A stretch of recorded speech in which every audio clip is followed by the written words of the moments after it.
있지만 이대로 진행을 하겠습니다. 오늘 논문 9편을 볼 예정이에요.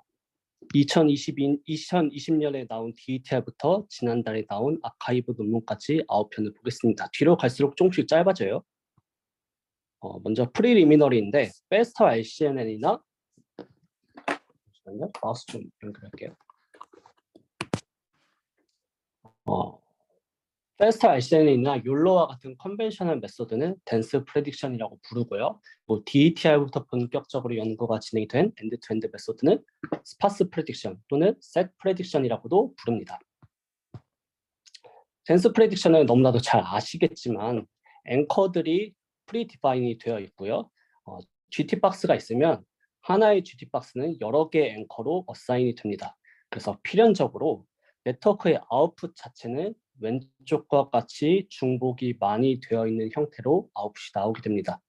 그래서 어쩔 수 없이 NMS와 같은 후처리를 통해서 중복을 제거를 해야 되겠죠. 네, 이것이 덴스 프레딕션의 모습이고요. 스파스 프레딕션, 셋 프레딕션은 오른쪽과 같은 결과를 네트워크 아웃풋이 내기를 원합니다. NMS 후처리 같은 별도의 절차 없이 네트워크의 아웃풋 자체가 오른쪽과 같이 나오기를 지향합니다. 그래서 9편을 보게 될 텐데 2, 3, 4번이 구조 관점에서의 개선이에요. 그래서 어쩔 수 없이 DETR의 구조에 대해서도 좀 자세히 설명을 드리도록 하겠습니다. 잘 아시는 분도 있겠지만 어쩔 수 없이 설명을 드리겠습니다. DETR은 NMS 후처리 없이 N개의 박스 셋을 프리딕션이 가능하도록 만들었습니다. 이를 구조 관점에서 볼 거고요. 그리고 오브젝티브 펑션 관점에서 볼 것입니다. 인풋 이미지가 CNN에다가 들어가서 이미지 피처 맵을 만들게 되고 그 이미지 피처 맵이 트랜스포머 인코더 디코더를 통과하고 나서 N개의 박스 프레딕션의 셋이 만들어지게 됩니다. 이게 하나의 셋이고요. 이미지에서는 지금 예시로는 6개의 박스가 있다라고 가정을 했는데 실제 구현상으로는 100개 또는 300개를 가장 흔하게 사용을 합니다. 아무튼 이미지의 예시를 따라서 6개의 박스가 만들어졌다라고 하면 오른쪽이 GT인데 새 2마리가 있을 때 각각의 새 1마리당 박스가 하나씩 프레딕션이 되길 원하겠죠. 다른 곳은 다른 4개의 박스는 다른 곳에 예측을 하게 되는데 그마저도 오브젝트가 없다라고 예측하기를 원할 것입니다. 네, 짐작하다시피 하나의 오브젝트 안에 자연스럽게 6개의 박스가 모여 있거나 또는 3개, 3개 또는 4개, 2개 이렇게 중복되게 예측이 될 수도 있는 거잖아요. 그렇게 중복이 되지 않도록 예측하는 것이 DETR의 목표였고요. 그것이 가능하게 된 것은 6개의 박스가 트랜스포머 인코더 디코더 네트워크 구조 안에서 서로 상호작용을 통해서 중복이 없이 나올 수 있도록 구조가 되어 있어야 할 것입니다. 그 구조에 대해서 조금 더 자세하게 보고요. 그리고 또 오브젝티브 펑션은 뒤에서 또 다시 보도록 하겠습니다. 이미지 피처 맵이 CNN에다가 통과를 해서 피처 맵이만 나오면 그거를 포지셔널 인코딩과 서메이션을 합니다. 걔를 서메이션을 하면 플래튼을 해서 트랜스포머 인코더에다가 태워서 셀프 어텐션을 통해서 리파인을 하게 되고요. 이 리파인된 결과가 트랜스포머 디코더 안에 들어가서 키 밸류의 역할을 하게 됩니다. 그럼 쿼리도 또 따로 필요하겠죠. 오브젝트 쿼리라는 것이 트랜스포머 디코더 안에서 쿼리로서의 역할을 하게 되는데 얘는 러너블 임베딩 벡터입니다. 300개의 박스를 프레딕션 하고 싶으면 300개를 만들어서 넣어주게 됩니다. 러너블 파라미터이고요. 그렇게 해서 쿼리를 던져줘서 최종적으로 아웃풋이 나오면 얘를 피드 포워드 네트워크, 그냥 MLP라고 생각을 하시면 됩니다. 풀리 커넥티드 리니어 레이어 놈 그리고 렐로로 구성되어 있는 MLP라고 생각을 하시면 되는데 이 피드 포워드 네트워크에다가 통과를 해서 어떤 클래스가 있는지 그리고 박스의 좌표는 어떤지를 예측하게 됩니다. 앞서 말씀드렸다시피 오브젝트가 없는 부분은 다 컨피던스가 0에 가까워지도록 해서 오브젝트가 없다라고 예측을 하게 됩니다. 네트워크 구조를 좀 더 자세히 보면 인코더가 있고 디코더가 있습니다. 이미지 피처 맵, CNN을 통과하여 나온 이미지 피처 맵이 인코더에 들어가서 멀티헤드 셀프 어텐션을 통해서 서로 상호작용을 하게 됩니다. 이렇게 해서 나온 아웃풋이 디코더 안에 들어가서 키랑 밸류로서 멀티헤드 어텐션에 들어가고요. 쿼리가 필요하겠죠. 쿼리가 필요한데 쿼리는 앞서 말씀드린 오브젝트 쿼리가 들어가게 됩니다. 그 전에 먼저 멀티헤드 셀프 어텐션을 통과를 해서 상호작용을 먼저 하고요. 그렇게 해서 나온 것이 쿼리로 들어가서 크로스 어텐션을 통해서 최종적으로 아웃풋이 나오면 걔를 FFN에 통과를 시켜서 클래스 정보랑 바운딩 박스 정보를 뽑아내게 됩니다. 이 부분에 대해서 좀 더 자세히 보면 다들 잘 아시다시피 트랜스포머는 디코더를 여러 개를 쌓았잖아요. 얘도 M개를 쌓았는데 그중 중간에 있는 디코더를 보도록 하겠습니다. 중간에 N번째 디코더랑 N 플러스 1번째 디코더가 있으면 N번째 디코더의 인풋으로 들어가게 되는 거, 멀티헤드 셀프 어텐션에 들어가게 되는 인풋은 이전 디코더 레이어의 아웃풋이 들어가게 될 것입니다. 근데 이것만 들어가는 것이 아니라 러너블 파라미터도 같이 들어가게 됩니다. 왼쪽 그림에서 보시면 패스가 두 개로 나눠져 있어요. 두 개로 나눠져 있는데 오른쪽에 이 패스가 이 러너블 파라미터, 앞서 말씀드렸던 러너블 파라미터이고요. 또 위로 들어가는 이 패스가 이전 디코더 레이어의 아웃풋입니다. 그래서 이게 서메이션이 되게 되는데 서메이션이 되어서 멀티헤드 셀프 어텐션에 들어가게 되고요. 이렇게 서메이션 되고 멀티헤드 셀프 어텐션을 통해서 어텐션이 된 것이 크로스 어텐션, 멀티헤드 어텐션에 들어가서 상호작용을 하고 나서 아웃풋이 나오면 이 아웃풋이 다음 멀티헤드 셀프 어텐션의 인풋으로 들어가게 되는데 주의해야 할 점은 이 러너블 파라미터는 레이어를 거치더라도 리파인 되지 않고 계속해서 재사용이 된다는 점이 주목해야 할 점입니다. 이게 나중에 네트워크에서 개선이 될 거예요. 네, 이런 점이 이런 네트워크의 구성을 따르고 있습니다. 그럼 첫 번째 레이어에서는 이전 디코더의 레이어의 아웃풋이 없는데 어떻게 하냐? 그냥 제로 벡터를 넣어주게 됩니다. 제로 벡터를 그냥 넣어주고 러너블 파라미터만 사실을 들어가게 된다라고 보시면 되겠습니다. 네트워크 구조에서 짐작을 해볼 수 있듯이 이 이전 디코더 레이어의 아웃풋은 어떤 오브젝트인지에 대한 컨텐트 정보를 담고 있을 거라고 짐작을 할 수 있고요. 그리고 러너블 파라미터는 우리가 흔히 아는 포지셔널 임베딩의 정보를 담고 있을 거라고 추측은 가능합니다. 그런데 명시적으로 이 러너블 파라미터가 우리가 아는 사인, 코사인, 포지셔널 인코딩의 형태를 띠진 않고요. 그냥 러너블 파라미터로 두고 있습니다. 앞에 구조를 보시면 CNN에서 피처 맵이 나오면 얘도 컨텐트 정보를 담고 있겠고 포지션 정보가 더해지게 되는 거잖아요. 얘도 컨텐트 정보랑 포지션 정보가 더해져서 멀티헤드 셀프 어텐션에 들어간다라고 추측을 해볼 수가 있을 것입니다. 이 러너블 파라미터가 명시적으로 포지션 정보를 잘 담을 수 있도록 나중에 이것도 개선이 될 것입니다. DETR의 목적 함수를 보면 앞서 말씀드렸던 어떤 셀프 어텐션과 크로스 어텐션을 통해서 상호작용을 통해서 중복 없이 예측할 수 있도록 네트워크 아키텍처는 준비가 되었고 목적 함수에서 그거를 더 유도를 해줘야 되는데 최종적으로 중복 없는 프레딕션을 원하는데 그래서 GT 하나당 하나의 프레딕션만 포지티브로 매칭을 했습니다. 무슨 말이냐면 빨간색이 GT라고 하고 파란색이 프레딕션이라고 했을 때 빨간색이 GT, 파란색이 프레딕션이라고 했을 때 매칭을 하나씩만 시켜주는 것입니다. GT 하나당 매칭을 해줘서 매칭이 된 것은 로스를 계산할 때 GT의 어떤 클래스가 있겠죠. 그 클래스에 해당하는 프로바빌리티가 1이 되도록 학습을 할 것이고요. 박스는 더 정교하게 박스를 리그레션 할 수 있도록 리그레션 로스를 계산할 것입니다. 물론 매칭이 안 된 거는 로스를 계산을 할 때 컨피던스 스코어가 0이 되도록 학습을 할 것이고 박스 리그레션은 따로 학습을 하지 않습니다. 주목해야 될 점은 이 부분의 예시인데요. 기존엔 댄스 프레딕션이라고 하면 두 개의 프레딕션 모두 다 포지티브로 어사인이 되어서 컨피던스가 1이 되도록 학습이 되었을 것입니다. 그래서 하나의 오브젝트당 어쩔 수 없이 중복되는 여러 개의 박스가 나타날 수밖에 없었는데 바이팔타이트 매칭을 통해서 이렇게 하나의 GT 하나당 하나의 프레딕션만 포지티브로 어사인하는 것을 학습 끝까지 계속함으로써 학습이 잘 되었다라고 하면 설령 두 개의 프레딕션이 가까이 있을지라도 하나만 컨피던스 스코어가 높아지고 하나는 컨피던스 스코어가 낮아질 수 있도록 학습을 하게 된 것입니다. 네, 이런 과정을 통해서 중복 없이 GT 하나당 하나의 프레딕션만 가능할 수 있도록 학습이 되었습니다.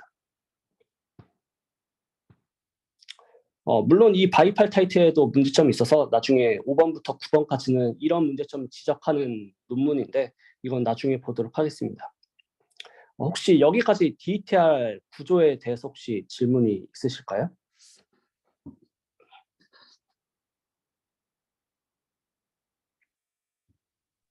네, 질문 있으시면 혹시 언제든지.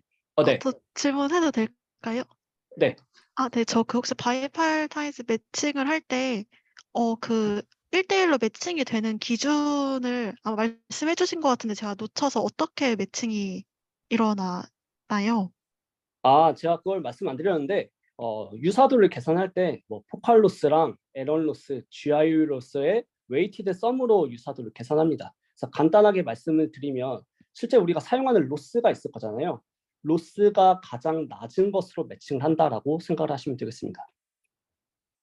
그러면 혹시 상자가 되게, 이니셜라이즈가 뭐 어떤 뭐 강아지라는 물체에 가까이 되어 있을수록 그 물체는 이제 저 물체를 잡는 상자로 이제 조금 학습이 되고 이니셜라이즈가 만약 물체에 좀 멀어진 상태에서 이제 맨 처음에 물체 그 박스가 그려지면 그 박스는 이제 물체가 아닌 것에 대해서 학습을 하도록 이렇게 된다고 생각을 하면 될까요? 네, 맞습니다. 말씀하신 게 맞는데, 뭐, 그 디텍션 보통 흔히 쓰는 게 코코 데이터 셋이잖아요. 코코 데이터 셋도 이미지 양이 많고 이미지별로 오브젝트가 막 서로 다르게 있어서 모든 앵커 박스는 모든 그 이니셜 박스들은 자연스럽게 학습이 될 수밖에 없긴 합니다. 네. 네, 감사합니다. 저도 질문 하나 있는데, 네. 러너블 파라미터가 뭐 n개 있으면, 그 러너블 파라미터, i번째 있는 애들은 여러 이미지들에 대해서 다 비슷한 위치에 박스를 그리거나 그런 결과가 나오나요? 네, 그럴 것이 사실 좀 우려가 되긴 하는데 데이터의 방대함 덕분인지 사실 그런 현상이 나타나진 않았고요. 네, 그냥 자연스럽게 예측을 잘 하도록 학습이 되었습니다. 근데 말씀하신 대로 사실 어떤 오브젝트가 이미지가 있으면 사실 비슷한 위치에 있는 거는 비슷한 러너블 파라미터가 감당하는 경향은 분명히 나타날 것입니다. 그런 경향이 나오는 걸로 분석이 돼요. 그런 실험을 따로 하진 않았는데 뭐 실제 제가 돌려본 경험적으로는 그렇습니다. 네, 알겠습니다. 감사합니다. 네, 그러면은 구조의 문제에 대해서 말씀을 드리면 다들 잘 아시다시피 CNN의 이미지가 보통 디텍션에서는 1300바이 800으로 많이 집어넣어요.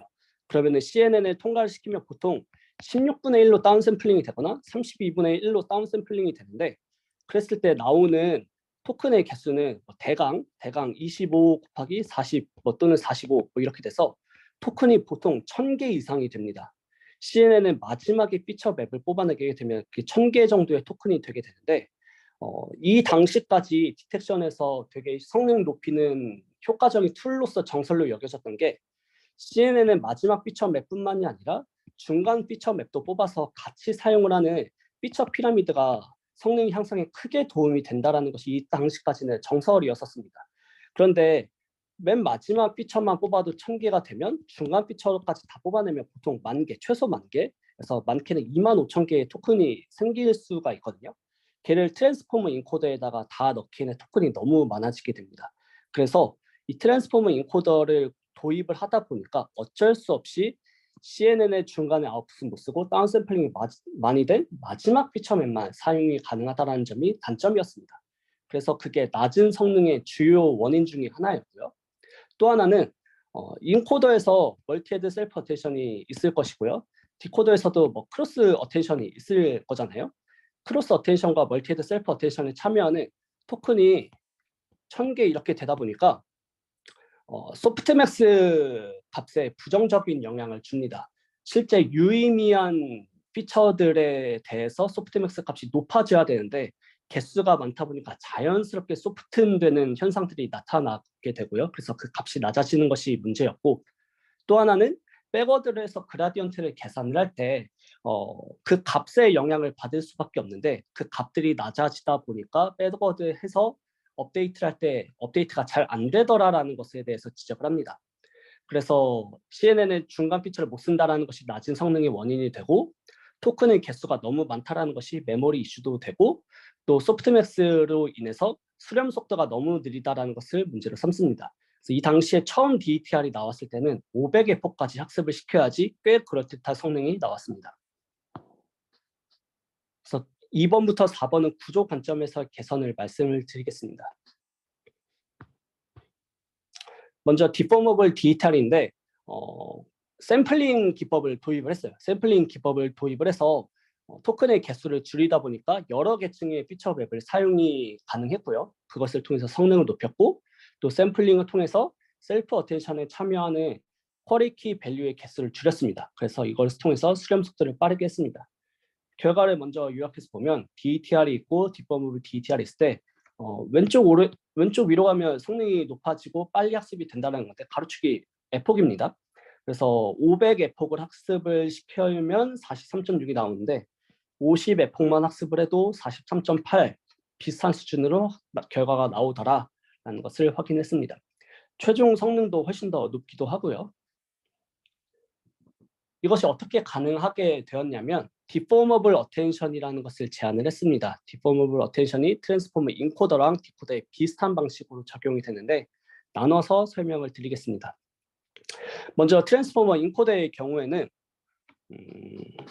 뭐 다들 잘 아시겠지만 어텐션의 과정이 쿼리 키에 대해서 소프트맥스를 씌우고 스케일링 파라미터가 있고 밸류 이 과정을 통해서 어텐션이 이루어지게 되잖아요. 네, 트랜스포머 인코더의 경우에는 CNN 피처 맵에 대해서 어텐션을 할 건데 그러다 보니까 여기를 HW with hate라고 두면 HW계의 토큰에 대해서 셀프 어텐션이다 보니까 HW계만큼의 키랑 계산을 하고 밸류도 HW계만큼의 밸류랑 계산을 해야 될 것입니다. 근데 이게 너무 많다라는 점을 지적을 하고 셀프 어텐션에 참여하게 되는 것을 샘플링을 통해서 3개로 줄일 거예요. 3개는 이미지의 예시를 따라서 3개라고 한 거고 실제 구현상으로는 4개입니다. 근데 이미지의 예시를 따라서 3개만 샘플링 한다라고 가정을 해보겠습니다. HW계의 쿼리에 대해서 모두 다 계산을 할 건데 이 중에 하나의 예시만 보도록 하겠습니다. 하나의 예시만 보도록 하면 이 피처 맵의 센터 좌표, 이 피처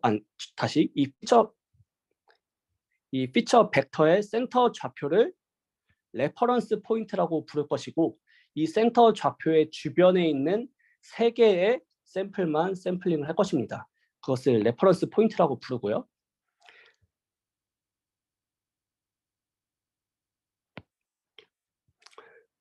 그리고 이 우리가 셀프 어텐션 하고 싶은 쿼리를 하나를 떼왔습니다. 얘를 쿼리 피처라고 부릅니다. 이 쿼리 피처 주변에서 3개만 샘플링을 할 건데 어떻게 샘플링을 하냐면 이 쿼리 피처를 리니어 레이어에다가 통과를 시켜서 샘플링 오프셋을 만들어내게 됩니다. 3개를 샘플링 한다고 하니까 3개의 오프셋을 만들어내게 되면 좌표 XY, XY, XY 좌표를 만들어내게 되면 오프셋을 만들어내게 되면 레퍼런스 포인트로부터 그 오프셋만큼 옮겨서 이 피처 벡터들을 뽑아내게 됩니다. 그렇게 되면 이 뽑아낸 것을 밸류의 역할로서 사용을 할 것이고요. 밸류의 역할로서 사용을 할 건데 앞서 말씀드렸다시피 어텐션의 과정이 쿼리 키를 곱해서 소프트맥스를 통해서 웨이트 값을 구해야 되잖아요. 근데 이것도 연산이 너무 많아서 또 다른 방식을 택했는데 쿼리 벡터를 리니어 레이어에다가 통과를 시키고 소프트맥스를 씌워서 3개의 값만 만들어내게 됩니다. 그래서 이 3개의 값을 만들어내게 돼서 얘를 이 역할을 할 수 있는 웨이트로 사용을 합니다. 그렇게 해서 밸류로 구해낸 샘플링해낸 3개랑 이 웨이트로 구해낸 3개를 웨이티드 썸으로 해서 벡터 하나를 만들어내게 됩니다. 얘는 벡터입니다. 잠깐 짚고 넘어가면 여기에 헤드가 3개 있는데 다들 알다시피 멀티 헤드 어텐션을 쓰기 때문에 헤드가 3개인 것으로 예시를 그렸고요. 헤드는 뭐 별건 아니고요. 헤드가 3개라고 하는 것은 CNN 피처를 3등분을 해서 채널 방향으로 3등분을 해서 각각을 나눠서 하는 것입니다. 첫 번째 거는 헤드 첫 번째라고 하고 마지막 거는 헤드 세 번째라고 생각을 하시면 됩니다. 그래서 멀티 헤드 셀프 어텐션을 쓰기 때문에 헤드를 나눈 것이고요. 어쨌든 간에 작은 벡터 3개를 만들어내게 되면 얘를 컨캣을 해주고요. 컨캐슬에서 리니어 레이어에 통과를 시키면 최종적으로 아웃풋이 나옵니다. 즉, 이 아웃풋은 어떤 하나의 쿼리 벡터에 대해서 주변에 몇 개를 샘플링을 해서 그것들을 고려를 해서 셀프 어테이션을 통해서 나온 결과물이다라고 보시면 되겠습니다. 리파인된 결과라고 보시면 되겠습니다. 여기서 일단 인코더의 경우에는 질문 하나 이렇고요. 있는데요. 네. 저기서 저 레퍼런스 포인트는 어떻게 정하는 거예요? 레퍼런스 포인트는 결국에는 HW계만큼의 다 CNN 피처를 다 해야 되는 거잖아요. 즉, 이 어떤 하나의 벡터가 있으면 그거의 센터 좌표입니다. 네, 알겠습니다. 저도 질문이 있는데 네, 여기서 키를 그러면 쿼리에서 키를 구하는 거잖아요. 네, 근데 보통 일반적으로 대부분 밸류 쪽에서 그러니까 밸류랑 키를 이제 똑같은 피처 벡터에서 각각 다른 리니어를 태워서 만드는데 네. 여기서도 사실 이제 쿼리를 태워서 만들었지만 똑같이 키를 태워서 만들어도 똑같이 이제 밸류에 사용된 피처를 태워서 만들어도 상관이 없는 거잖아요. 혹시 이거에 대해서도 뭐 실험 같은 게 있나요? 제가 기억하기로는 제가 서플까지는 다 보진 않았는데 제가 네. 기억하기로는 그런 실험은 없었던 것으로 기억을 합니다. 네. 알겠습니다. 감사합니다. 네. 뭐 참고로 말씀드리면 여기는 좌표를 노멀라이즈된 좌표로 사용을 하긴 합니다. 네, 잠깐 언급하고 넘어가고요.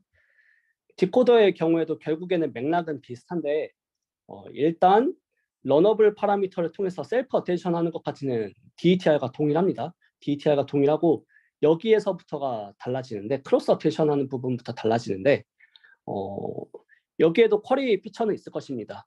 앞서 말씀드렸던 멀티헤드 셀프 어텐션을 통해서 나온 300개 300개는 실제 그냥 구현상으로서 300개를 흔하게 써서 300개라고 언급했고요. 300개의 쿼리 피처가 있습니다. 이것도 크로스 어텐션을 할 때는 300개의 쿼리에 대해서 키 밸류는 인코더의 아웃풋을 쓰기 때문에 이렇게 연산이 될 거예요. 그럼 이것도 쿼리 키 밸류를 계산할 때 연산량이 너무 많으니까 모든 것들에 대해서 다 고려하지 말고 구현상의 예시로는 3개만 샘플링을 해서 크로스 어텐션을 해도 되지 않겠냐라는 생각에서 샘플링을 할 것입니다. 샘플링을 할 건데 앞서 말씀드렸던 인코더의 경우에는 어떤 HW계 쿼리에 대해서 다 할 건데 그 쿼리의 좌표가 정해져 있어요. 센터 좌표를 레퍼런스 포인트로 쓸 수 있는데 문제는 이 쿼리 피처는 레퍼런스 포인트가 따로 지금 우리가 보유하고 있는 것이 없습니다. 그래서 레퍼런스 포인트를 만들어줘야 되는데 쿼리 피처를 플립 커넥티드에다가 통과를 시켜서 투 디멘셔널 리덕션을 합니다. 얘를 레퍼런스 포인트라고 하고요.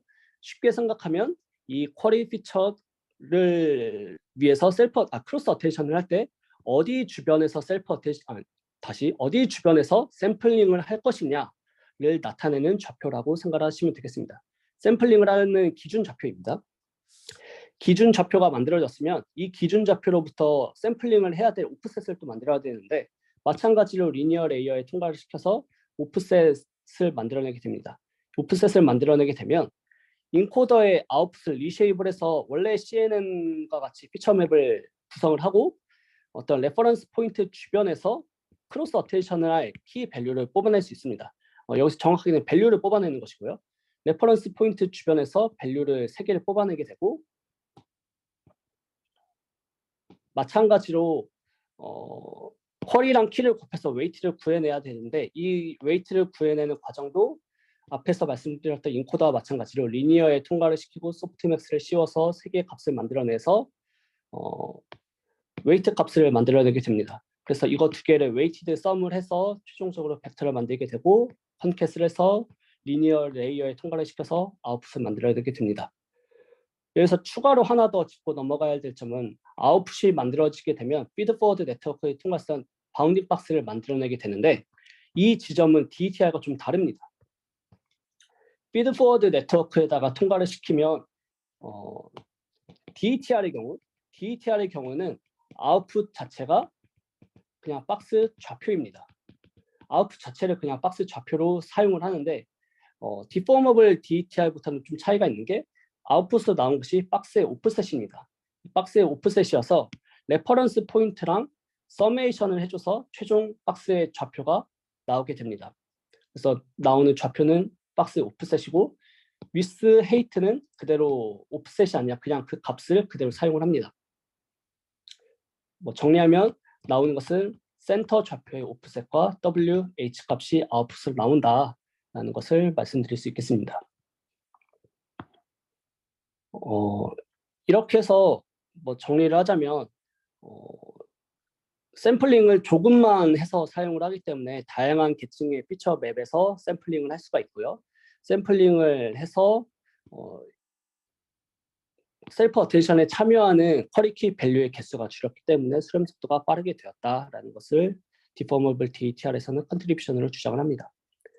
실제로 셀프 어텐션을 통해서 샘플링이 어떻게 되는지를 보죠. 샘플링이 어떻게 되는지를 보면 인코더랑 디코더의 각각 마지막 레이어를 보도록 하겠습니다. 마지막 레이어를 보는데 일단 포인트가 많아요. 포인트가 샘플링된 그 좌표를 뽑아낸 건데 포인트가 많은 이유는 실제로 4개 레이어에서 피처 맵을 4개 레벨의 피처를 사용을 할 거고요.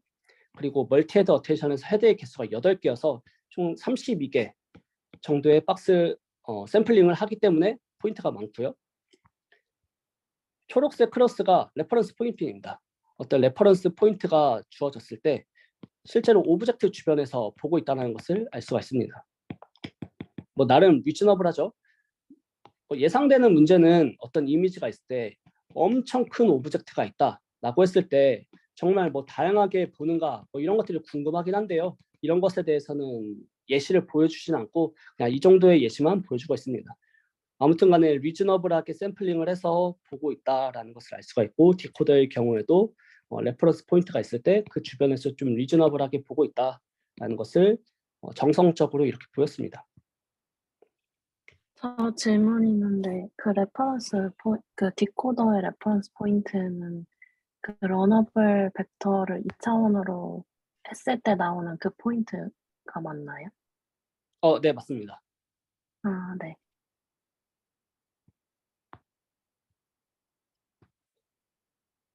네, 혹시 또 디포머블 DTR에 대해서 추가적인 질문 있으실까요?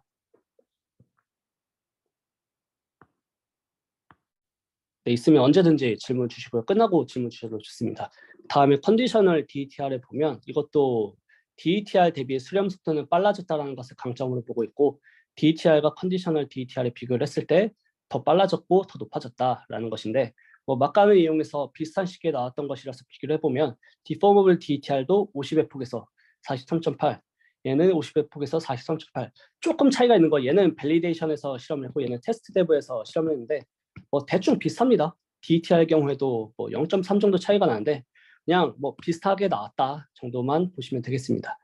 아무튼 간에 DTR보다는 훨씬 더 빠르고 높아졌다라는 것을 컨트리뷰션을 내세우고 있고요. 얘는 샘플링 하지 않고 그냥 인코더는 DTR, 원래 DTR의 댄스 인코더를 그대로 사용을 했습니다. 디코더만 변경을 했는데 어텐션의 쿼리에 레퍼런스 포인트의 좌표를 컨캣을 했는데 뭐 그림을 보시죠. 말로 하면 어려우니까 그림을 보시면 보통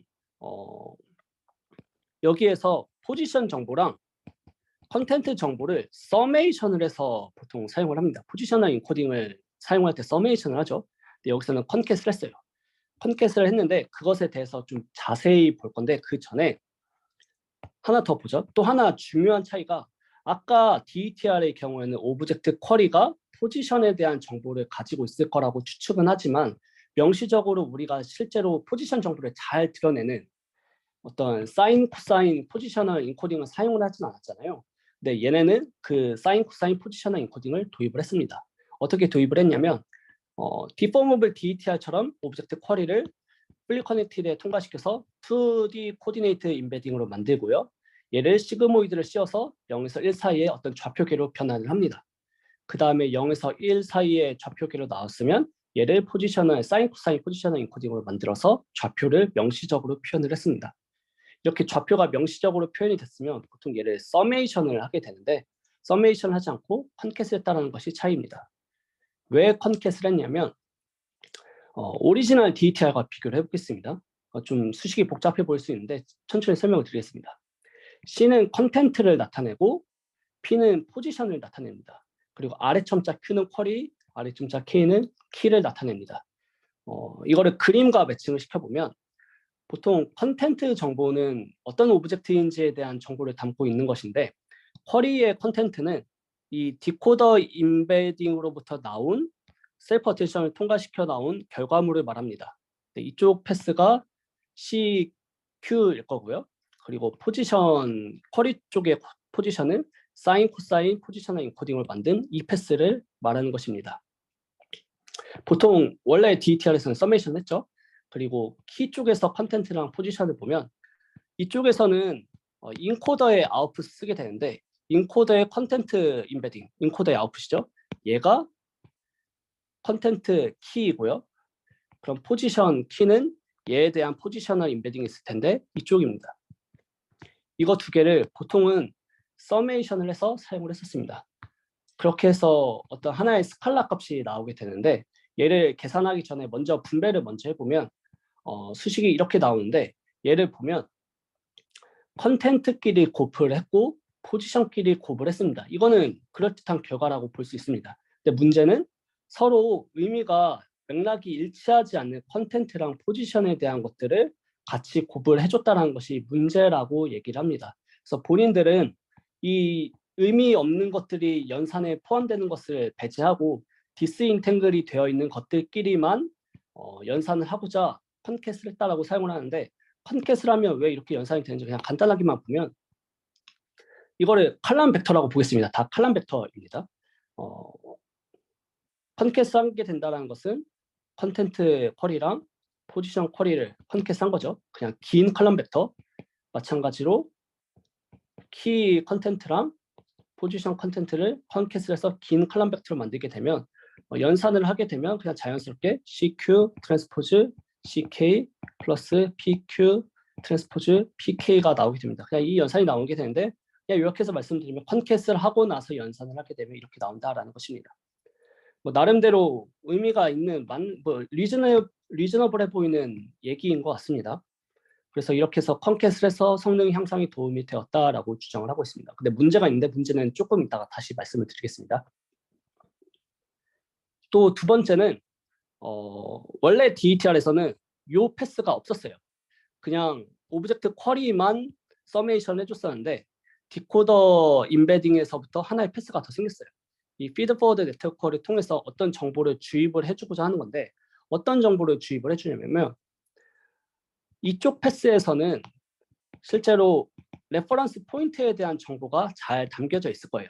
근데 이 사람들이 더 추가해주고 싶은 정보는 디코더 임베딩 안에는 좋은 정보들이 포함되어 있을 거예요. 최종적으로 디코더 임베딩이 아웃풋을 나와서 박스를 표현해야 되는데 이쪽에서 나오는 것이 아까 말씀드렸던 변위값과 WH 값이 나오는데 이 변위값에 대한 정보를 내재하고 있다라고 볼 수 있을 텐데 이 정보를 어느 정도 넣어주고 싶다라는 주장을 합니다.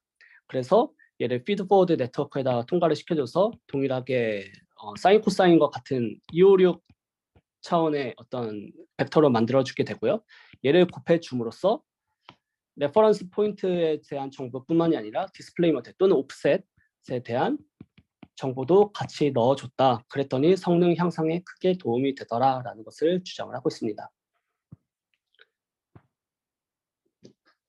일단 먼저 컨텐트랑 포지션을 디스인탱글해서 사용을 했다라고 하는데 그 결과를 보도록 하겠습니다. 아까 앞서 말씀드렸던 어떤 수식이 있는데 각각을 소프트맥스를 다 따로 씌워봤습니다.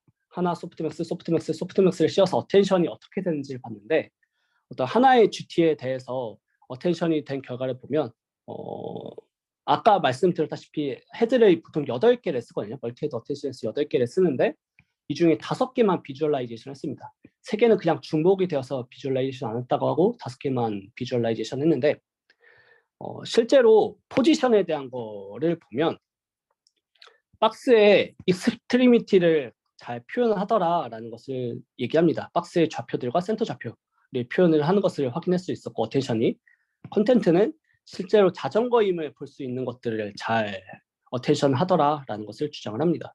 그리고 그것을 합을 해보면 뭐 왼쪽에 있는 자전거를 표현하는 거, 위쪽에, 오른쪽에, 아래쪽에 있는 자전거임을 표현할 수 있는 이런 것들을 잘 표현하더라. 그래서 본인들의 주장대로 실제로 이게 컨텐츠를 표현하고 이게 포지션을 표현을 하는데 이렇게 해서 어텐션 하는 게 도움이 된다라는 것에 대해서 주장을 합니다. 다만 뭐 사례가 많지는 않아서 뭐 얼마나 설득력이 있는지 모르겠어요. 이 결과만 보면 실제로 자신들의 의도대로 된 것을 확인할 수 있었습니다. 어블레이션도 진행을 했습니다. 기존대로 이 패스만 있었을 때, 뭐 변화를 줘서 이 패스만 있었을 때, 그리고 FFN 없이 그냥 디코더 임베딩을 그대로 썼을 때, 뭐 이런 것들에 대해서 실험을 진행했는데 자신들의 방법이 당연히 더 좋았다라는 것에 대해서 언급을 하고요.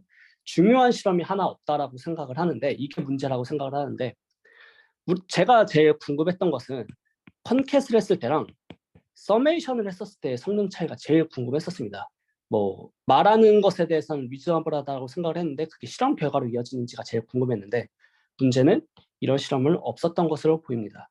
제가 이해를 잘못했을 수도 있는데 제가 생각했을 때는 없었던 것으로 보이는데 대신 다른 실험이 있었던 게 이 컨캣을 하지 않고 멀티플리케이션을 하는 경우에는 실험을 했습니다. 그랬을 때 멀티플리케이션 했을 때는 자신들이 컨캣보다는 성능이 더 낮았다라는 것에 대해서 얘기를 합니다. 근데 멀티플리케이션이 궁금한 게 아니라 실제로 서메이션이 궁금한데 서메이션 실험은 없었습니다. 근데 이게 이 논문의 단점이라고 보여지고요. 아니면 제가 잘못 읽었을 수도 있고 아무튼 그랬었습니다. 혹시 컨디셔널 DETR에 대해서 질문이 혹시 있으실까요?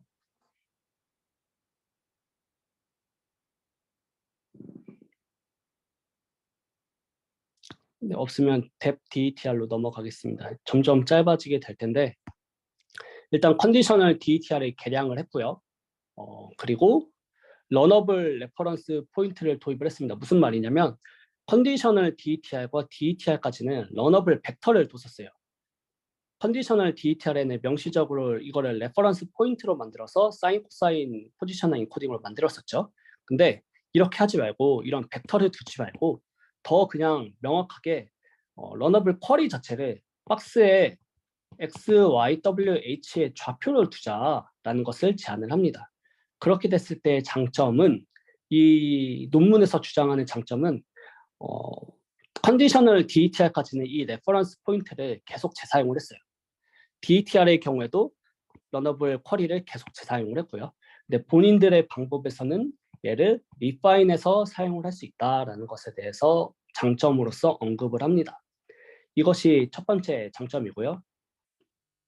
또 두 번째 차이점은 컨디셔널 DETR에서는 X, Y만 고려해서 크로스 어테이션을 했는데 본인들은 위스 헤이트까지 고려를 해서 어테이션을 하겠다라는 것을 두 번째 컨트리뷰션으로 제시를 합니다. 그것이 어떻게 가능했는지 자세히 보도록 하겠습니다. 사실 제가 이 논문을 아주 클리어하게 이해는 못해서 좀 두루뭉술하게 넘어가게 될 텐데 좀 양해를 부탁드립니다. 제가 이해를 명확하게 하지 못했습니다. 어텐션을 할 때 이렇게 수식이 나와 있는데 뎁 DETR과 앞서 말씀드렸던 컨디셔널 DETR과의 차이는 이 부분이에요. 이 부분이 없으면 컨디셔널 DETR과 동일해요. 이 부분은 아까 말씀드렸던 그 컨캣을 해서 연산하는 그 부분이고요.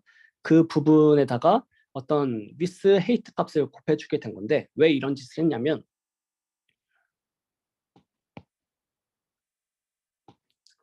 얘가 사인, 코사인, 포지셔널 인코딩을 가리킵니다. 근데 사인, 코사인, 포지셔널 인코딩은 문제가 있는 게 실제로 오브젝트의 크기를 고려하지 않고 그냥 위치 정보만 이소트로픽하게 담고 있다는 특징이 있습니다.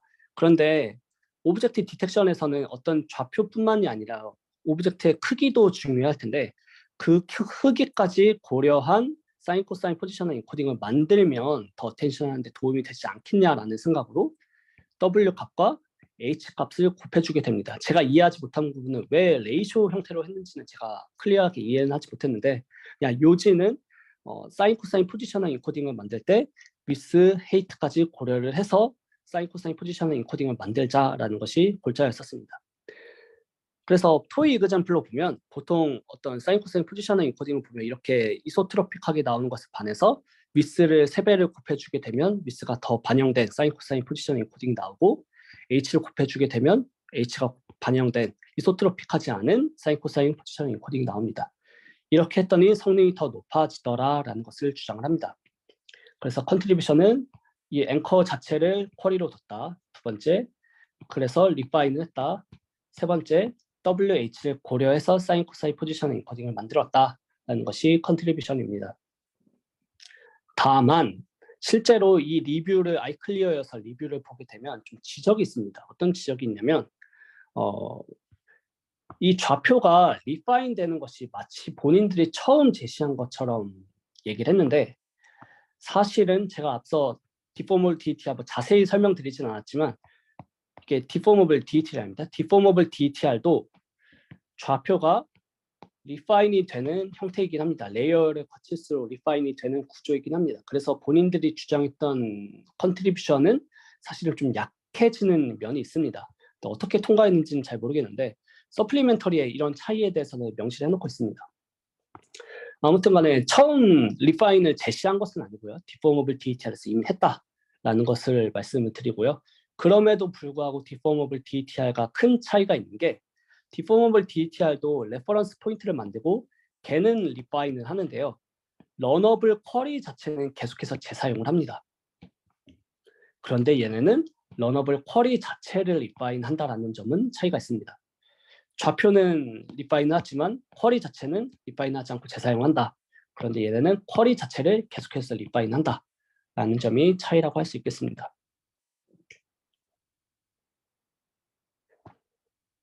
네, 여기까지 구조 관점에서의 개선 3편을 봤는데 혹시 또 질문이 있으실까요?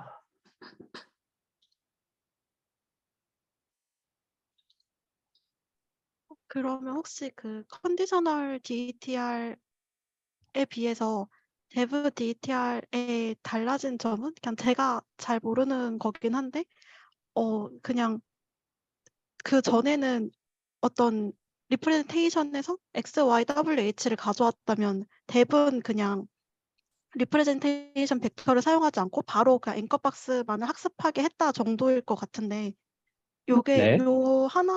이렇게 전 좀 약하게 느껴지긴 하는데 이게 네. 컨트리뷰션이 맞을까요? 뭐 비슷한데 약간 다른 게 일단은 컨디셔너는 S, Y만 했는데 WH 하나 있다. 그리고 두 번째로는 말씀드렸던 앵커 박스 자체를 쿼리로 썼다. 이 두 번째이고요. 세 번째로는 크로스 어테이션 할 때 WH를 고려를 해서 컨디셔널 DETR을 개량했다라는 점이 있겠습니다. 혹시 그 다음 그림에는 네. 컨디셔널 DETR도 WH가 써 있던데 얘는 좀 다른 WH. 아, 얘는 지금 컨디셔널 DETR 아니고요. 디포머블 DETR입니다. 그러면 저 네. 친구는 W하고 H의 의미가 네. 어, 사실은 이 디포머블 DETR도 코드를 보면 옵션으로 X, Y만 뽑아낼 거냐, WH도 같이 뽑아낼 거냐 옵션이 있긴 한데요. 실제로 논문에서 사용된 옵션을 보면 X, Y만 쓰긴 했습니다. 그럼 그래서 앵커 얘도 네, 정확하게 보면 X, Y만 썼다라고 보시면 되겠습니다. 그러면 결국에 앵커 자체를 이제 가져왔다는 거에서 조금 점수 컨트리뷰션이 있다고 보면 네, 될까요? 맞습니다. 네. 네. 네. 디포머블 DETR과 비교했을 때는 그게 가장 큰 차이라고 볼 수 있겠습니다. 네, 감사합니다. 그럼에도 불구하고 뭐 합격할 만한 논문이라고 생각이 되긴 하고요. 좋은 논문이라고 생각합니다. 그렇고요. 나머지는 더 좀 날림으로 이제 간단해집니다. 구조 얘기가 아니어서 좀 간단해지는데 빨리 진행을 해보겠습니다. 이제부터는 바이팔 타이트 매칭을 개량을 할 건데 먼저 디노이징 로스를 추가할 것입니다. 이 D에는 디노이징의 줄임말입니다. 이거는 CBPR 2022 가장 최근에 CBPR에서 오라를 받은 논문이고요. 일단 베이스라인으로는 dep DETR을 사용을 했습니다. 그래서 dep DETR과 어떤 성능을 비교를 했을 때 자신들이 조금 더 빠르고 조금 더 높다라는 것에서 강조를 하고 있습니다. 이거는 어떤 모티베이션이 있었냐면 바이팔 타이트 매칭이 디스크리트하다는 것을 문제점을 썼습니다. 이게 왜 문제냐면 어떤 어떤 이미지 A 이미지가 있다라고 해보겠습니다. A 이미지가 있을 때 i번째 에폭과 i 플러스 1번째 에폭을 비교를 해보겠습니다. 그랬을 때 어떤 GT 박스가 있다라고 했을 때 프레딕션이 뭐 이렇게 될 수 있겠죠. 그랬을 때 바이팔 타이틀 매칭을 통해서 매칭이 되는 거는 얘가 매칭이 될 것입니다. 그리고 나서 다음 에폭에서는 학습이 좀 진행이 됐어요. 그랬더니만 박스가 이렇게 바뀌었다라고 가정을 해보겠습니다. 그랬을 때는 이게 매칭이 되겠죠. 그러면 이 매칭의 결과가 미스매치가 된다라는 점이 문제점이라고 합니다. 그래서 에폭을 거칠 때마다 일관되게 계속 같은 것을 포그라운드라고 예측을 해야 되는데 이게 달라지게 되다 보니까 하나만 GT 하나당 하나의 오브젝트만 학습이 되는데 방해가 된다라는 것을 문제점을 삼습니다. 뭐 나름대로 그럴듯한 지적이라고 생각을 합니다. 근데 이 현상을 정량적으로 보였는데 가로축은 에폭이고요. 세로축은 인스테빌리티를 나타내는데 뭐 별건 아니고요. i번째 에폭과 i-1번째 에폭에서 매칭이 되는 결과를 비교를 해본 것입니다. 그래서 미스매치가 되는 것을 카운트를 해본 것입니다. 이것은 밸리데이션 셋에서 카운트를 해봤고요. 그렇게 했을 때 카운트를 해봤을 때 낮아지면 낮아질수록 매칭이 일관된다라고 해석을 할 수 있겠죠. 그랬을 때 DN-DETR과 DEP-DETR을 비교를 했을 때 자신들의 것들이 일관되게 더 낫다라는 것에 대해서 강조를 합니다. 그래서 자신들은 이 문제를 다소 누그러뜨렸다, 해결을 했다라고 주장을 하는데 저는 이 주장에 대해서는 동의하지 못하겠다라는 생각을 했습니다. 일단은 이 주장에 대해서 동의하지 못하고요. 수식을 복잡하게 써놨는데 그냥 매칭 카운트를 했다라는 것을 말씀드리고요. 저는 다르게 해석을 하는 게 그냥 성능이 높아서 스테빌리티도 낮은 것뿐이다라고 해석을 하고 있습니다. 무슨 말이냐면 에폭이 진행이 될수록 자연스럽게 낮아지고 있습니다. 성능이 높아질수록 IS는 자연스럽게 낮아지고 있는데 그 말은 무슨 말이냐면 DEP DETR과 DN DETR을 비교를 했을 때 DEP DETR이 더 높은 이유는 그냥 성능이 더 낮기 때문이다라고 생각을 하는 거죠. 이거를 비교를 해보려면 IS가 비슷할 때를 비교를 해보면 뭐 2회폭과 뭐 대충 4회폭, 뭐 3회폭을 비교를 해보겠습니다. 이게 DEP DETR과 DN DETR의 IS가 비슷할 때를 가정을 해보면 2회폭과 3회폭에서는 사실 성능이 비슷할 거거든요. 그래서 그냥 DN DETR이 다른 원인으로 인해서 성능이 더 높았고 그래서 IS도 상관관계로서 더 낮게 나왔을 뿐이지 실제로 이게 문제였고 본인들의 메소드가 이걸 해결했다라고 보기는 어렵다라고 저는 생각을 하고 있습니다. 아무튼 이거 제 생각이고요. 논문에서는 이런 현상이 나타났고 이게 문제였고 자신들이 이걸 해결했다라고 주장을 하고 있습니다. 어떤 메소드를 제안했느냐, 어떻게 디노이징을 했느냐를 보면 디코더입니다. 둘 다 디코더인데 DEP DETR과 DN DETR의 디코더를 비교를 해보겠습니다. 다른 거는 다 동일하고 이 부분만 다른데요.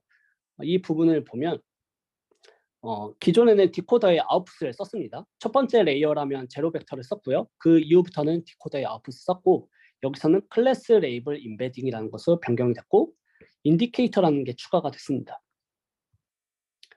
인디케이터는 디노이징 태스크가 있다라고 말씀드렸잖아요. 디노이징을 할 때는 0을 넣어주고 원래 오리지널 태스크, 매칭 파트에서는 1을 넣어줌으로써 이게 디노이징 태스크인지 매칭 태스크인지를 가리켜주는 역할을 합니다.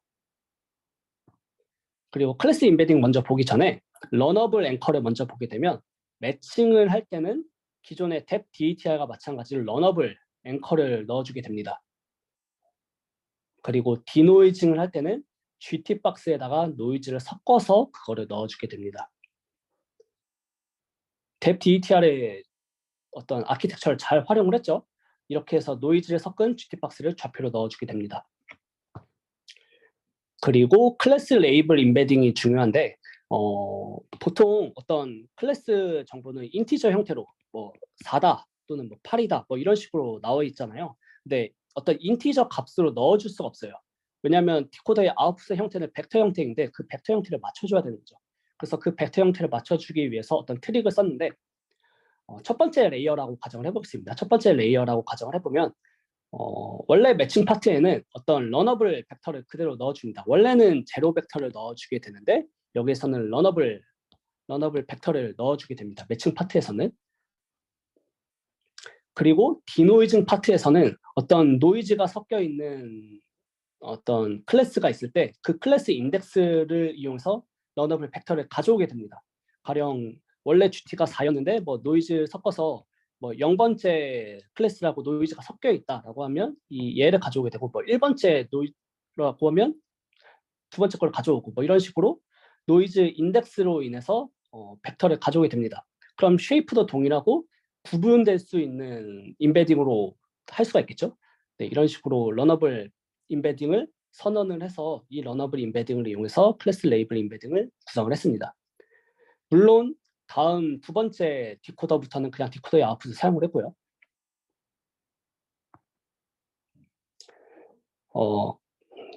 구조를 조금 더 자세히 보면 일단 인코더는 동일합니다. 인코더는 동일하고 디코더 부분만 달라졌는데 셀프 어테이션과 크로스 어테이션을 통과를 해야 될 텐데 이때 들어가는 쿼리의 구성은 이거 전체를 다 같이 컨캐슬 해서 한꺼번에 넣어주게 됩니다.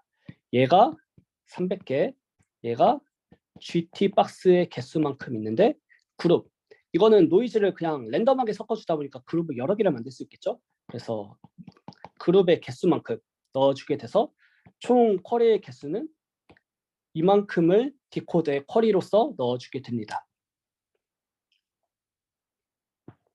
근데 문제가 있어요. 문제가 있는 게 셀프 어텐션을 해야 되는데 셀프 어텐션 도중에 인포메이션 리키지가 생길 수 있다는 것이 문제입니다. 무슨 말이냐면 얘를 셀프 어텐션을 할 때 여기에 있는 어떤 것을 셀프 어텐션을 할 때 얘를 셀프 어텐션을 할 때 요것들의 정보를 보게 되면 얘가 노이즈가 섞여 있는 GT이긴 하지만 어쨌든 간에 GT 정보를 상당히 많이 담고 있잖아요. 그래서 셀프 어텐션을 할 때 얘를 같이 셀프 어텐션 해주면 GT에 대한 정보가 리키지가 생긴다라는 문제가 있습니다.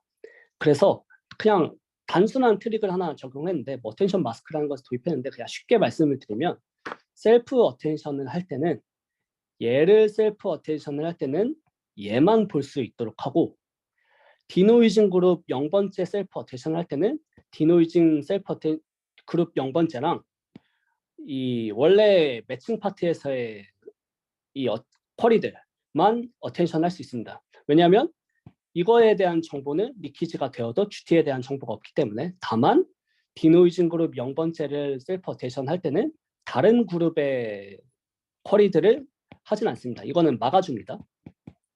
그래서 뭐 어텐션 마스크는 그걸 의미하고요. 그냥 셀프 어텐션을 할 때 정보가 새지 않도록 좀 조절했다라는 것을 말씀드릴 수 있겠습니다. 뭐 크로스 어텐션을 할 때는 서로 얘네들끼리는 어텐션 하는 것이 아니기 때문에 크로스 어텐션에서는 문제가 없고요. 셀프 어텐션에서만 이렇게 조정을 했습니다. 디노이징 태스크는 그렇고 뭐 결국에는 그래서 아웃풋이 나오면 원래 GT랑 매칭을 해서 바이팔타이트 매칭이 없이 그냥 로스를 계산할 수 있겠죠.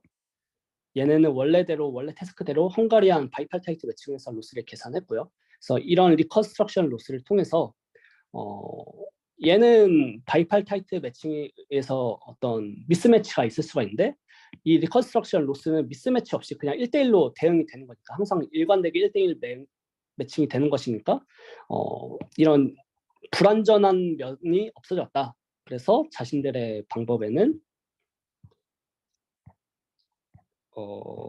앞서 말씀드렸던 IS를 많이 해소할 수 있었다. 안정적으로 학습할 수 있었다라는 것을 주장합니다. 성능은 dep DETR과 비교를 했는데요. 레지넷 50에서 레지넷 101에서 비교를 했을 때 적게는 1.5, 많게는 1.9까지 올랐다라고 주장을 하고 있습니다. 혹시 DNDTR 질문 있으실까요? 디노이징 파트에 리컨스트럭션 학습을 하는 게 왜 매칭 파트에서 그런 인스타빌리티를 낮춰주는 건지 좀 다시 설명해 주실 수 있나요? 네. 얘는 헝가리안 바이팔타이트 매칭을 해야 되잖아요.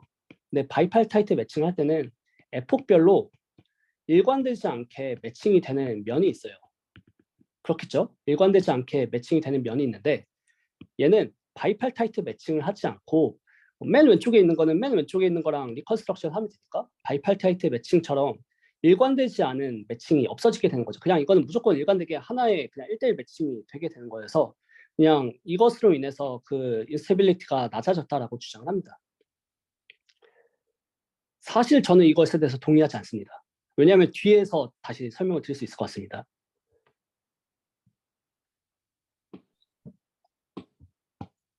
네, 그 뒤에서 보시겠습니다. 이 논문은 저는 개인적으로 좀 주장과 사실 맞지 않는다라고 생각을 하고 있습니다. 이제 저 디노이징 스텝이 그 디퓨전 논문에 나오는 그 디노이징 얘기하는 건가요?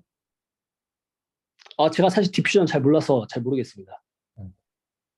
얘가 뭐 디퓨전은 잘 모르겠지만 GT 박스에 좌표가 있으면 얘는 바운딩 박스에다가 어떤 노이즈가 섞여 있는 거고요.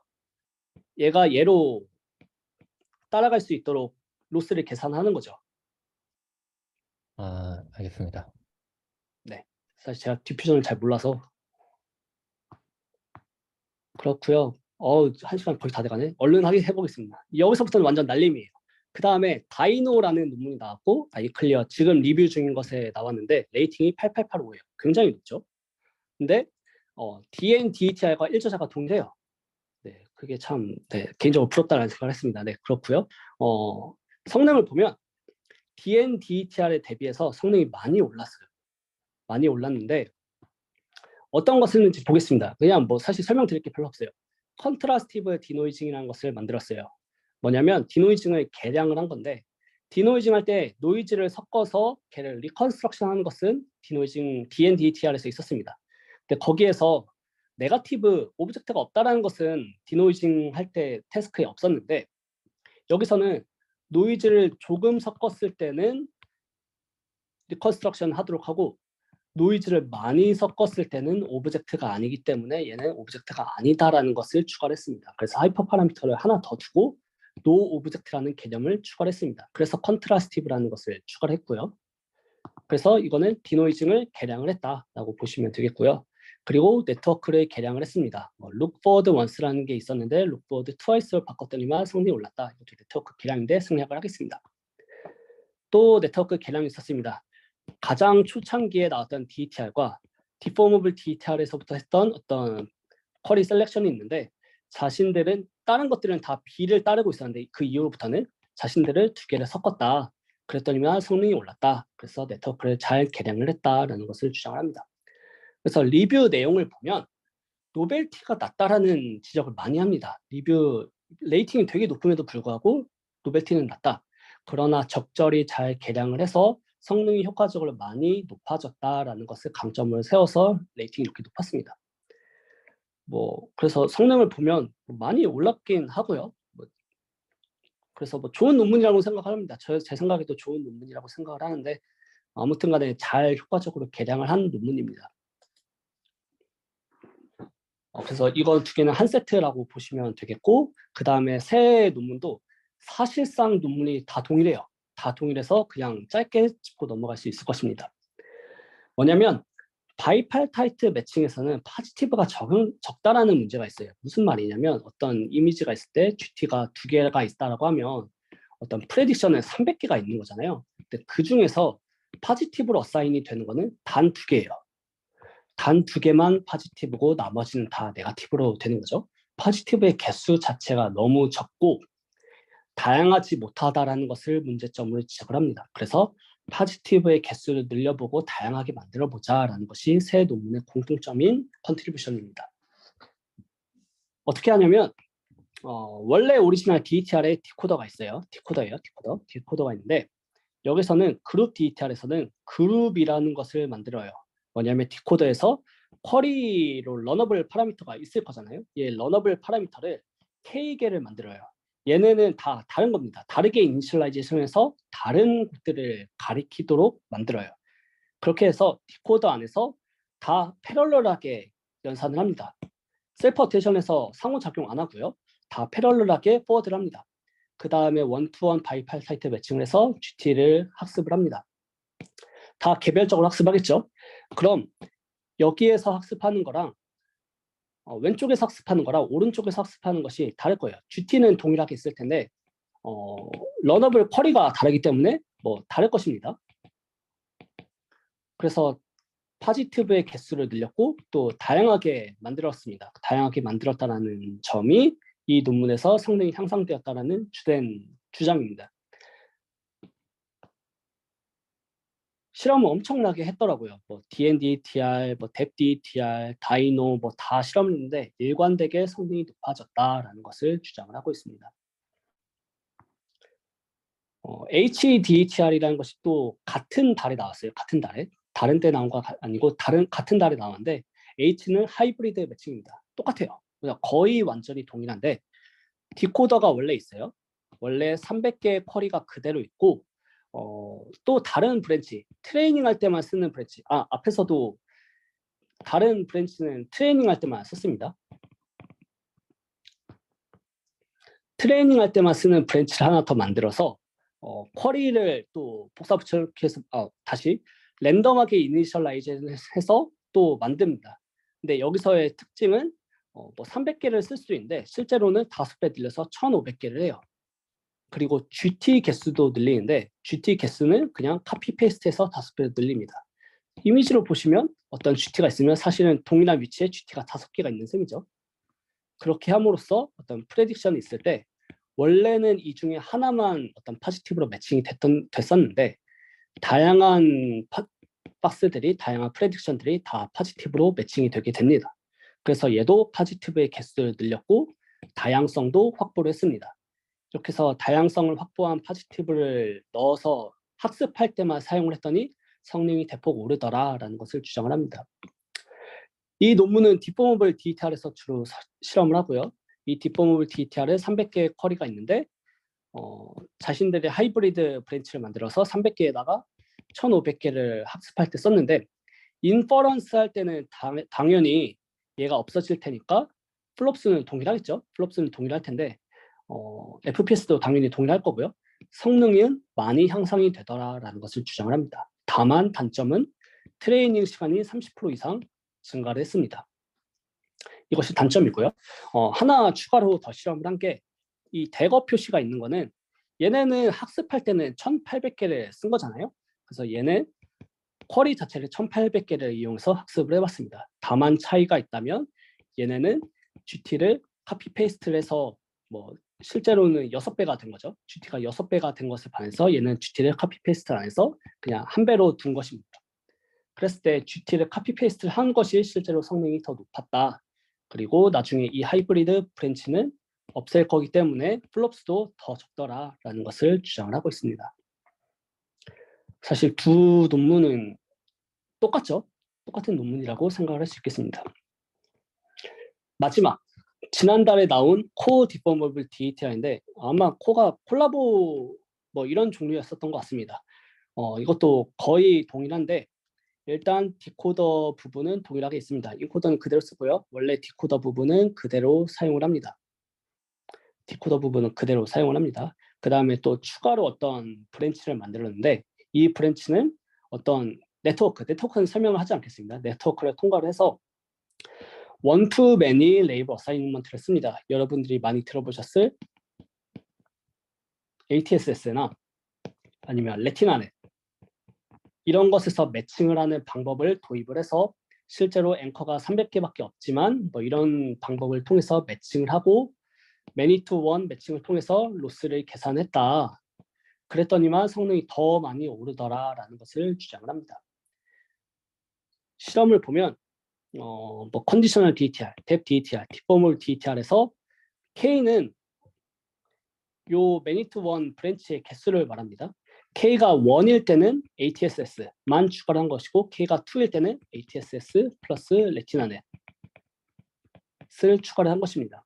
이것도 물론 학습할 때만 사용을 하는 거겠죠. 그랬을 때 성능이 다 일관되게 오르고요. 그리고 한 가지 더, 하이브리드 디포머블 DTR에서는 일단 여기서는 300개 플러스 1500개는 일단 그대로 고정으로 가져가고요. 거기에다가 더 ATSS를 더 추가를 해보니까 그래도 성능이 더 오르더라라는 것을 주장을 합니다. 그렇게 해서 자신들의 방법이 효과적이었다라는 것을 주장을 합니다. 사실상 바이팔타이트 매칭에서 다 파지티브가 적다라는 것을 추가적으로 학습할 때만 쓰는 추가 브랜치를 둬서 파지티브의 개수를 늘렸다라는 점에서는 세 개의 논문은 다 같은 것을 추구하는 논문이다라고 보실 수 있겠습니다. 질문 해도 될까요? 네. 그 DNDTR인가 그 크로스 어텐션을 개선했다고 했는데 잠깐 거기 좀 볼 수 있을까요?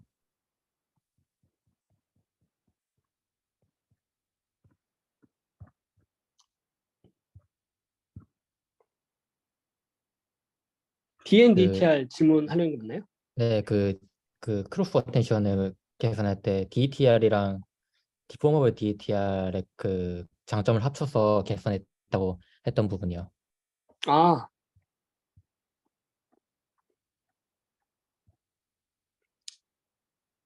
아마 이 부분을 질문하려는 게 맞을까요? 이 아, 부분이나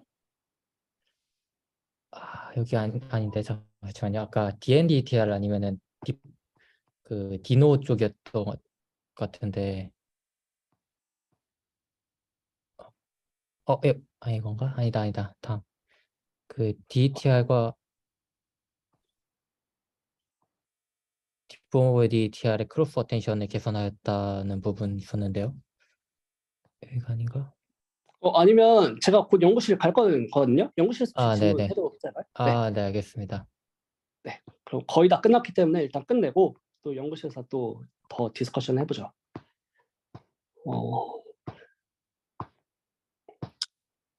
마지막 여담인데요. 또 그럼 어떤 디텍터를 쓰는 게 좋은가라고 생각했을 때 지금 DTR 시리즈가 너무 좋으니까 DTR을 가져다 쓰면 되는가? 그렇지 않습니다.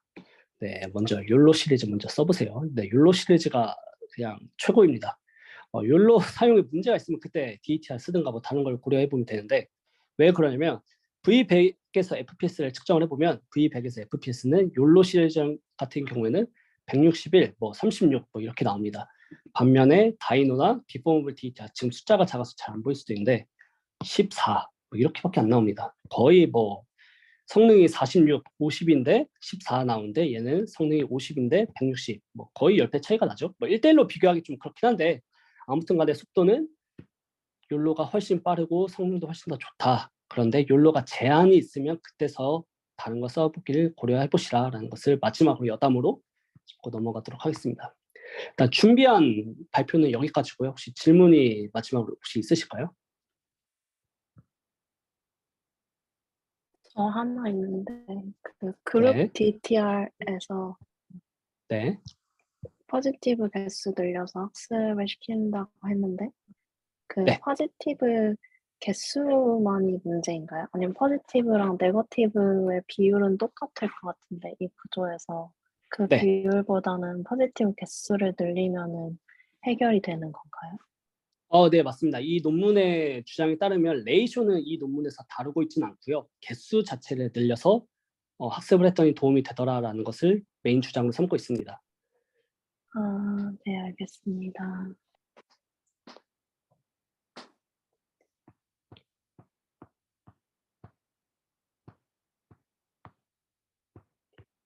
네, 여기 더 없으면 지금 1시간 10분가량 했는데 일단 여기서 마무리하도록 하겠습니다. 네, 장시간 들어주셔서 감사합니다.